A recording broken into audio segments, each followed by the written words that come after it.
Hello your books, स्वागत है आप सभी का योर बुक्स चैनल में, जहां पर आप देख सकते हैं कंप्लीट बुक समरीज।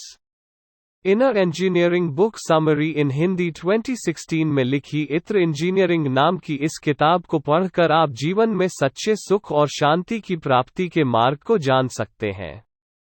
इस किताब में दिए गए सबकों के माध्यम से लेखक सद्गुरु जग्गी वासुदेव ये संदेश देना चाहते हैं कि जिस खुशी को हम बाहरी वस्तुओं में ढूंढते रहते हैं वो असल में हमारे अंदर ही होती है, बस जरूरत है तो अपनी अंतरात्मा में झांक कर उसे प्राप्त करने की।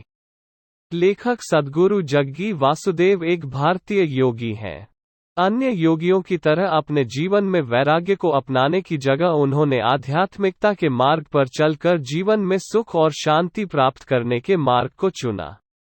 उन्होंने कई लोगों के जीवन में आध्यात्मिकता का प्रकाश फैलाया और उनकी संस्था देश से गरीबी को दूर करने के लिए कार्यरत है। यह किताब आपको क्यों पढ़नी चाहिए? इस भाग दौड़ से भरी दुनिया में हर व्यक्ति इतना उलझा हुआ है कि खुद के अंदर झांकने की फुर्सत किसी को नहीं है। जितने उलझे हम खुद हैं उससे भी कहीं ज्यादा उलझे हैं हमारे विचार, जिसके कारण आज के समय में मानसिक शांति और सुख प्राप्त करना बहुत कठिन हो गया है। यूं तो आजकल योग मानसिक शांति प्रदान करने के लिए बहुत प्रचलित हो गया है, लेकिन फिर भी ज्यादातर लोगों के लिए योग मात्र शारीरिक तंदुरुस्ती का एक जरिया है। लेकिन योगी कहते हैं कि योग बस एक शारीरिक तंदुरुस्ती का जरिया ही नहीं है, बल्कि इससे हम मानसिक शांति और आंतरिक खुशी भी प्राप्त कर सकते हैं। इस किताब के जरिए योगी ने ज्ञानोदय के उन रहस्यों को उजागर किया है जो कि इस पाश्चात्यीकरण से भरी दुनिया में कहीं खोसी गई है। इस किताब को पढ़कर आपको आंतरिक शांति, सुख और संतोष को प्राप्त करने का मार्गदर्शन मिलेगा। अगर आप अपने जीवन के गहन सत्य को जानना चाहते हैं, अगर आप सफलता की ऊंचाइयों को छू कर भी जीवन में असंतुष्टि का सामना कर रहे हैं, अगर आप एक नास्तिक व्यक्ति हैं जो आध्यात्मिकता को एक मौका देना चाहते हैं, तो ये बुक आपके लिए है। इस बुक को पढ़कर आप सीखेंगे कि क्यों आपको अपने खान पान का विशेष ध्यान रखना चाहिए, किस पर्वत की ऊंचाइयों पर पहुंचकर आप आध्यात्मिकता के नए आयामों को छू सकते हैं और अपने अंदर आनंद और उत्साह का निर्माण कैसे कर सकते हैं। कभी न खत्म होने वाली संतुष्टि का स्रोत हमारे ही अंदर छुपा है। इस प्रतियोगिता से भरे युग में हमें अक्सर देखने को मिलता है कि कई लोग सफलता की बुलंदियों पर बैठकर भी खुशी और संतोष का अनुभव नहीं कर पा रहे हैं। तो आखिर ऐसी क्या वजह है जो वो सफल होने के बाद भी उस सफलता की खुशी नहीं मना पाते? ऐसा इसलिए क्योंकि खुद को भुलाकर सफलता की ओर ध्यान देना कारगर तो है, लेकिन कुछ ही समय के लिए, क्योंकि जिस सफलता की चाह में हम अपने आप को भुला देते हैं, उसे हासिल करने के बाद हमें ये एहसास होता है कि इसके लिए हमने क्या कुछ खो दिया है। इस बात को समझाने के लिए भारत में एक कहानी बहुत प्रचलित है। लेखक ने भी अपनी इस किताब में उस कहानी का विवरण किया है। कहानी इस तरह से है कि एक बार एक पक्षी ने बैल से कहा कि मेरे पंख कमजोर हो गए हैं, अब मैं पेड़ पर बैठ के प्राकृतिक नज़ारों का आनंद नहीं ले सकती। बैल ने उसकी समस्या का समाधान बताते हुए कहा कि तुम मेरे गोबर को रोज थोड़ा खा लिया करो, इससे तुम्हें ताकत मिलेगी और तुम उड़ सकोगी। चिड़िया ने ऐसा ही किया और बैल के द्वारा बताया गया तरीका काम कर गया और वो उड़कर पेड़ पर बैठ गई। उसकी चहचहाने की आवाज से किसान का ध्यान उसकी ओर गया। इतने तंदुरुस्त और रसीले पक्षी को देख उसने उसे मारकर खा लिया। ठीक ऐसा ही इंसानों के साथ भी होता है। कामयाबी को पाने के लिए कभी कभी हम किसी भी हद तक चले जाते हैं, लेकिन उसका नतीजा हमेशा अच्छा नहीं होता। सच्चे संतोष को पाने के लिए हमें दुनिया को अपनी अंतरात्मा के नजरिए से देखने की कोशिश करनी चाहिए, लेकिन अक्सर लोग दुनिया को बाहरी नजरिए से देखते हैं और इसी बाहरी दुनिया में अपनी खुशियां तलाशते रह जाते हैं। उदाहरण स्वरूप लेखक कहते हैं कि जब हम कोई किताब पढ़ते हैं तो ज्यादातर लोगों के हिसाब से वो किताब हमारे हाथ में होती है, लेकिन असल में तो किताब पर जो रोशनी पड़ रही है वो आपकी आंखों में उस किताब का प्रतिबिंब बना रही है। तो जो किताब आप पढ़ रहे हैं वो तो आपके अंदर ही है। लेखक कहते हैं कि इस सिद्धांत को समझना बहुत जरूरी है कि सच्ची खुशियां और संतोष हमारे अंदर ही बसा है। आप अपने जीवन के अनुभवों को अपने हिसाब से नया मोड़ दे सकते हैं क्योंकि आपकी सोच और आपकी भावनाएं आपके द्वारा ही संचालित होती है। आपने कभी इस बात पर गौर किया है कि क्यों कभी किसी को गले लगाना हमें सुकून देता है और वहीं दूसरी ओर किसी के गले लगाने पर घुटन महसूस होती है? लेखक कहते हैं कि दोनों ही सूरतों में काम एक ही है, लेकिन भावनाएं और सोच अलग है। किसी अपने के गले लगाने पर हमें आनंद महसूस होता है और वहीं जिसे हम नापसंद करते हैं उसके गले लगाने पर घुटन होती है। इस उदाहरण से ये साबित होता है कि हमारी भावनाओं को हम खुद संचालित करते हैं और ये पूर्णतः हमारी सोच पर ही निर्भर करता है। एक ही प्रकार के कार्य पर हमारा मस्तिष्क कई तरह की प्रतिक्रियाएं दे सकता है। ये इस बात पर निर्भर करता है कि सामने वाले व्यक्ति के बारे में हमारी क्या भावना है। ये सारी भावनाएं हमारे ही मस्तिष्क का एक हिस्सा है और इन पर अपनी पकड़ बनाकर हम अपने जीवन को अपने हिसाब से जी सकते हैं।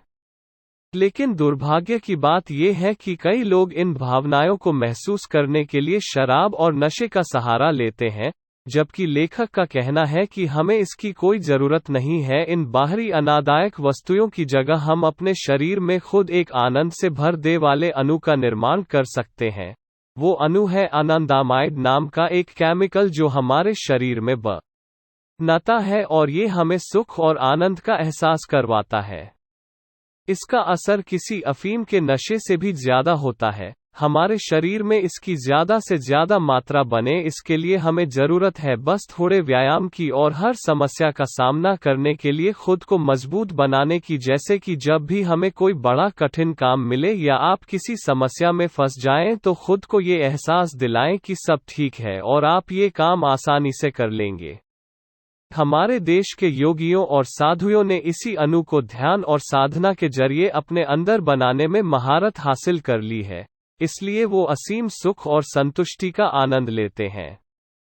ज्यादातर लोग भावनाओं में बहकर जीवन के रास्तों का चुनाव करते हैं, जबकि इन रास्तों का चुनाव हमें पूरे होशोहवास में करना चाहिए।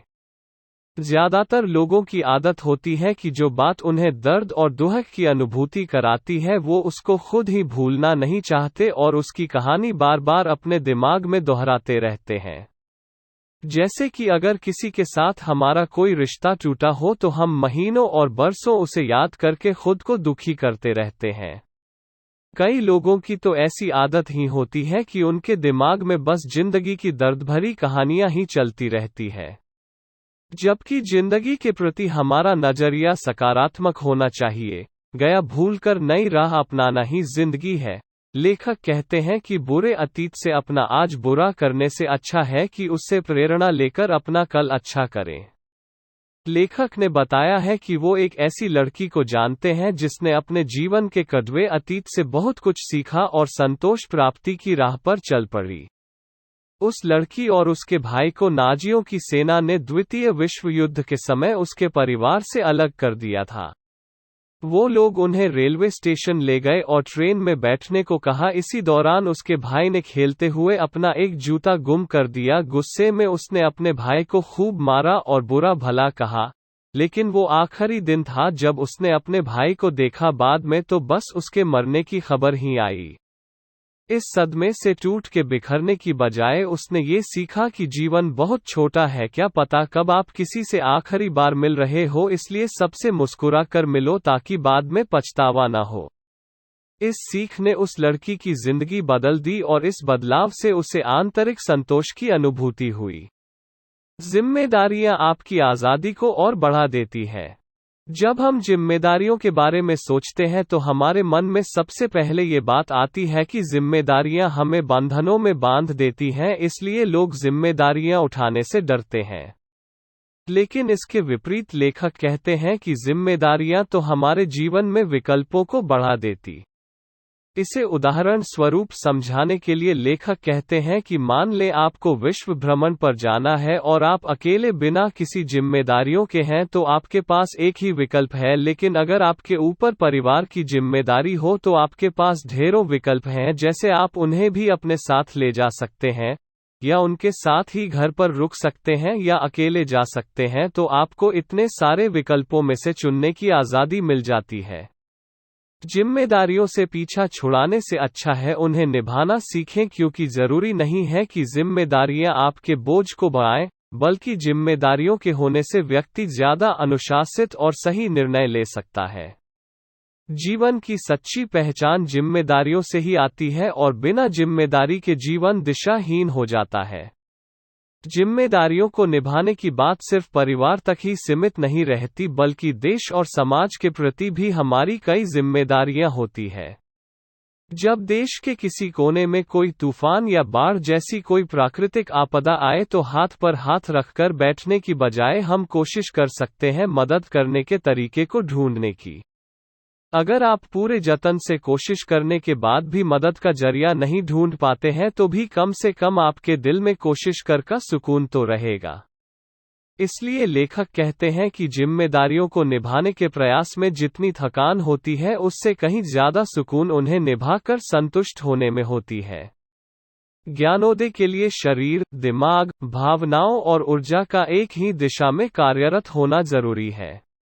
जिस प्रकार जीवन के कई क्षेत्रों में टीम वर्क का होना बहुत जरूरी होता है, उसी प्रकार से हमारे शरीर में भी सभी अंगों का एक साथ मिलकर काम करना बहुत जरूरी है, ताकि हमारे शरीर में सभी कार्य सुचारू रूप से चल सके। इसलिए लेखक का कहना है कि ज्ञान प्राप्ति के लिए हमारे शरीर, ऊर्जा, भावनाएं और हमारे मस्तिष्क का एक ही दिशा मिलकर कार्य करना जरूरी है, क्योंकि इन सब के संगम से जो ऊर्जा उत्पन्न होगी वही हमें सच्चे ज्ञान की ओर ले जाएगी। इस बात को और सरल तरीके से समझाने के लिए हमारे भारतीय साहित्य में एक कथा प्रचलित है। इस कथा के अनुसार एक बार 4 योगियों का समूह किसी वन में से गुजर रहा था। उनमें से एक शारीरिक योगा में विश्वास करता था, दूसरा अंतरात्मा और मस्तिष्क की शक्ति में, तीसरा शरीर में बसे योग चक्रों की शक्ति को सबसे ऊपर समझता था, वहीं चौथे को ये लगता था कि अपनी भावनाओं पर विजय पाना ही सबसे जरूरी है। सब अपने अपने रास्ते को ज्ञान पाने का एकमात्र रास्ता मानते थे। वो वन से गुजर ही रहे थे कि अचानक तेज बारिश और तूफान आ गया। उन्होंने एक पुराने मंदिर में शरण ली। वो मंदिर बहुत पुराना था, उसमें दीवारें नहीं थी, इसलिए तूफान से खुद को बचाने के लिए उन चारों ने भगवान की मूर्ति के पास एकत्रित होकर एक दूसरे का हाथ थाम लिया। तभी अचानक वहां भगवान स्वयं ही प्रकट हो गए। उन्हें देख योगियों को आश्चर्य हुआ। एक ने पूछा, हम सारी जिंदगी आपकी उपासना करते रहे, तब अपने दर्शन नहीं दिए, तो आज कैसे प्रभु?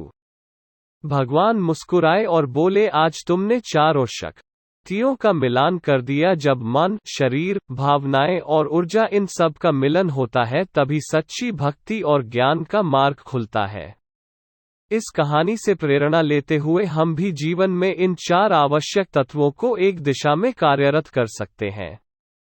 लेखक कहते हैं कि इनमें से एक ने भी अगर संतुलन खोया तो आप अपने मार्ग से भटक सकते हैं। अगले सबक में हम जानेंगे कि कैसे हम इन चारों का संतुलन योगा के जरिए बना सकते हैं। हमारा शरीर असीम शक्ति और संभावनाओं का केंद्र है, क्योंकि ये धरती और ब्रह्मांड का ही एक हिस्सा है। इस बात को समझना बहुत मुश्किल है कि हम धरती का ही एक हिस्सा हैं। जब हम माँ की कोख में एक भ्रूण के रूप में आए थे तब भी माँ के खाने से ही हमें जीवन मिला था, और वो खाना धरती माँ का ही दिया हुआ था। इस बात से ये साफ है कि हमारे अस्तित्व के आरंभ से लेकर हमारी मृत्यु तक हम धरती से जुड़े हुए होते हैं। जब भी धरती या हमारे आसपास के वातावरण में कोई बदलाव आता है तो उसका असर हमारे शरीर पर भी जरूर देखने को मिलता है। लेखक अपने जीवन का एक वाकया सुनाते हुए कहते हैं कि एक बार उन्होंने चिक्केगौडा नाम के एक व्यक्ति को अपने खेतों में काम के लिए रखा। वो गूंगा और बहरा था, लेकिन बहुत मेहनती था। एक बार उसने काम करते हुए अचानक काम बंद कर सब सामान इकट्ठा करना शुरू कर दिया। लेखक के पूछने पर उसने बताया कि बारिश आने वाली है। लेखक हैरान हुए कि इतने साफ मौसम में बारिश, लेकिन उसकी बात मानते हुए लेखक ने काम बंद कर दिया। बस कुछ ही देर के बाद सच में बारिश की झड़ी लग गई। चिक्केगौडा ने लेखक को बताया कि वो मौसम के बदलाव को अपने शरीर में महसूस कर सकता है और ये बात सच है। इस ब्रह्मांड में होने वाला हर एक बदलाव हमारे शरीर को भी प्रभावित करता है। लेखक का कहना है कि चिक्केगौडा की तरह हम भी अपने शरीर को ऐसे बदलावों को महसूस करने का प्रशिक्षण दे सकते हैं। हमारा बौद्धिक ज्ञान कई बार जीवन के सच्चे अर्थ को समझने में बाधक बन जाता है। ये सच है कि विज्ञान ने इंसान के जीवन को बहुत से तोहफों से नवाजा है, लेकिन एक सच ये भी है कि विज्ञान कई बार हमारी आंखों पर ज्ञान की ऐसी चादर डाल देता है कि कुछ आध्यात्मिक सच्चाइयों को समझना हमारे लिए कठिन हो जाता है। इन आध्यात्मिक रहस्यों की गहराई में झांके बिना हमें जीवन का सच्चा आनंद मिलना मुश्किल है। ग्रीक में कही जाने वाली एक छोटी सी कहानी इस बात को और अच्छे से समझती है। इस कहानी के अनुसार एक बार महान फिलोसोफर एरिस्टोटल समुद्र तट के किनारे घूम रहे थे। शाम का सुहाना समा था, लेकिन वो अपने ही विचारों में खोए थे। तभी उनकी नज़र एक व्यक्ति पर पड़ी जो कि चम्मच से रेत में गड़ा करने की कोशिश रहा था। एरिस्टोटल ने बड़ी ही हैरानी से उससे पूछा कि ये क्या कर रहे हो, तो उस व्यक्ति ने जवाब दिया कि मैं समुद्र के पानी को भरने के लिए गड्ढा खोद रहा हूँ। ये बात सुनते ही एरिस्टोटल हंसने लगे, तो उस व्यक्ति ने कहा कि तुम मुझ पर हंस रहे हो, लेकिन तुम भी तो सोचते हो कि इस ब्रह्मांड का सारा ज्ञान तुम्हारे मस्तिष्क में समा जाएगा। तुम्हारा मस्तिष्क भी ब्रह्मांड के सामने एक छोटा सा गड्ढा ही तो है। फिर हम दोनों में से ज्यादा पागल कौन है? एरिस्टोटल ये बात सुनकर हैरान रह गए। वो चम्मच से गड्ढा खोदने वाले व्यक्ति और कोई नहीं बल्कि फिलोसोफर हेराक्लाइटस थे। तो इस बात से हम समझ सकते हैं कि विज्ञान हमें ज्ञान तो देता है, लेकिन कई बार इस ज्ञान के कारण हम खुद को सर्वोपरि मानने लगता है और ये भूल जाते हैं कि हम इस ब्रह्मांड के एक छोटे से अंश मात्र हैं। जब तक हम खुद को ब्रह्मांड का एक हिस्सा मानकर नहीं चलेंगे, तब तक हम जीवन में सच्ची खुशियां नहीं प्राप्त कर सकते। कई स्थान आध्यात्मिक ऊर्जा का स्रोत होते हैं, जहां जाकर हम अपने आध्यात्मिक सफर की शुरुआत कर सकते हैं। कई लोग आध्यात्मिकता के ज्ञान को एक गुप्त मार्ग की तरह मानते हैं, लेकिन ऐसा नहीं है। इस मार्ग पर कोई भी चल सकता है, बस जरूरत है तो दृढ़ निश्चय और विश्वास की। लेखक के अनुसार कई ऐसे खास स्थान हैं जो कि ऊर्जा के स्रोत की तरह होते हैं। वहां जाकर हम अपने आध्यात्मिकता के सफर की शुरुआत कर सकते हैं। इस पृथ्वी पर कई ऐसे स्थान हैं जहां योगियों और महापुरुषों ने अपने अंतिम दिन बिताए थे। वहां के वातावरण में आज भी उनकी शक्तियां और ऊर्जा का प्रवाह हम महसूस कर सकते हैं। ऐसे ही एक जगह है तिब्बत में स्थित कैलाश पर्वत, जहां की फिजाओं में एक अजीब सी आध्यात्मिक शक्ति महसूस होती है। ऐसे ही स्थानों पर जाकर हम अपनी ऊर्जा, शरीर और इंद्रियों का सही संतुलन बना सकते हैं। अपने आप को दुनिया की भीड़ से अलग इस पृथ्वी के हिस्से के रूप में महसूस करते हुए हम इस सफर की शुरुआत कर सकते हैं।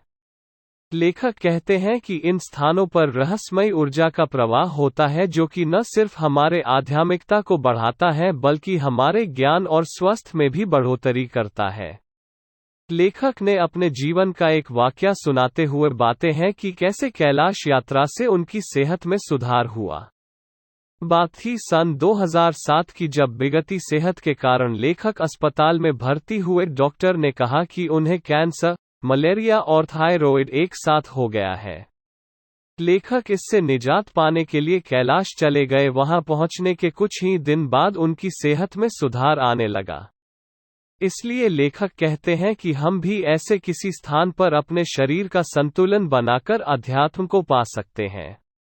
कंक्लूजन, जीवन की सच्ची खुशी और उमंग हमारे ही अंदर बसा हुआ है। ये हम पर ही निर्भर करता है कि हम अपनी जिंदगी को कैसा मोड़ देते हैं। चाहे तो हम खुद को खुश रख सकते हैं या फिर दर्द की तारों को बार बार छेड़कर दुखी भी रह सकते हैं। अपने शरीर, मस्तिष्क और ऊर्जा को नियंत्रित करके और आध्यात्मिक स्थलों के दर्शन से हम आंतरिक सुख और शांति प्राप्त कर सकते हैं। अपने खाने को पूरा स्वाद लेकर खाएं। जीवन में शांति के लिए सबसे जरूरी है वर्तमान में जीना, इसके लिए सबसे अच्छा तरीका है कि खाते वक्त आप अपने खाने का पूरा स्वाद लेकर खाएं, अपने मुंह में आ रहे स्वाद और फ्लेवर को महसूस करें। अपने पहले प्यार या ऑफिस में करने वाले काम या और कुछ भविष्य या भूतकाल की बातों को छोड़कर आपका पूरा ध्यान बस खाने में होना चाहिए। दोस्तों, आपको आज का यह इनर इंजीनियरिंग बुक समरी इन हिंदी कैसा लगा? आपने सद्गुरु जी के इस इनर इंजीनियरिंग बुक से क्या सीखा? अगर आपके मन कुछ भी सवाल या सुझाव है तो मुझे नीचे कमेंट में जरूर बताएं। आपका बहुमूल्य समय देने के लिए दिल से धन्यवाद। और ऐसे ही इंटरेस्टिंग बुक समरीज और नॉलेज से भरे वीडियोस देखने के लिए हमारे चैनल योर बुक्स को सब्सक्राइब करें। अगर आप अपनी किसी पसंदीदा बुक की समरी सुनना चाहते हैं तो उस बुक का नाम हमें जरूर बताएं। मैं जल्द ही आपके लिए एक नया वीडियो लेकर आऊंगा। तो चलिए मिलते हैं अगली वीडियो में। आपका समय शुभ हो।